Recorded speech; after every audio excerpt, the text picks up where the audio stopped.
and community leaders hit the streets last night in support of the city's homeless. It was the second annual CEO Sleepout, hosted by the Winnipeg Biz. The goal was to raise funds and awareness for homeless employment programs around the city.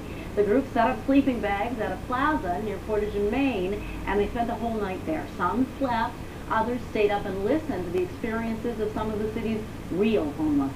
There were homeless people that came and spent the night. We had amazing dialogue with them. It helped us to even further understand what homeless people are experiencing. They shared their stories with us, shared where they had come from and how they got to where they are. And fantastic news. By this morning, the CEO Sleepout had raised $110,000 for homeless support programs. Unfortunately, the number of people without a home in Winnipeg is on the rise. As we near the end of Homelessness Awareness Week, Ryan Hicks reports on what's behind the increase and the different faces of what some are calling a crisis. Glenn Hallman bounces across Canada, living street to street and sometimes in shelters. He's done this for decades. They had temporary housing at a reasonable rate. You know, I wouldn't be here.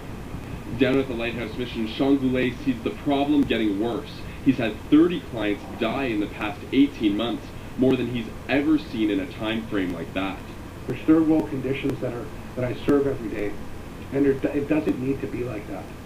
Stats from the Social Planning Council of Winnipeg show the number of Glenn Hallmans on our city streets is on the rise, up 14%.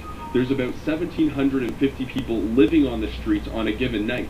57% of them are Aboriginal. That's a huge jump, and it should be something that we should be ringing alarm bells about. Christina Mays-Nino says Winnipeg's very low apartment vacancy rate makes it difficult for vulnerable and marginalized people. She says the province's promise of 1,500 social housing units is just a drop in the bucket. We need higher incomes for people, housing, we need more affordable housing, and support. We don't need to throw money at just for the sake of throwing money. We need to be very purposeful in how we put things out there. Kevin Charter is the face of hope. When he moved here from Hamilton, his job fell through. He ended up at the Salome Mission. Now he's in transitional housing and has a job. I feel great. I feel much better about myself from when I first came in here. All inspiration for Hallman, who hopes to get back on his feet too one day. I have hope. It's going to get better. Ryan Hicks, CBC News, Winnipeg.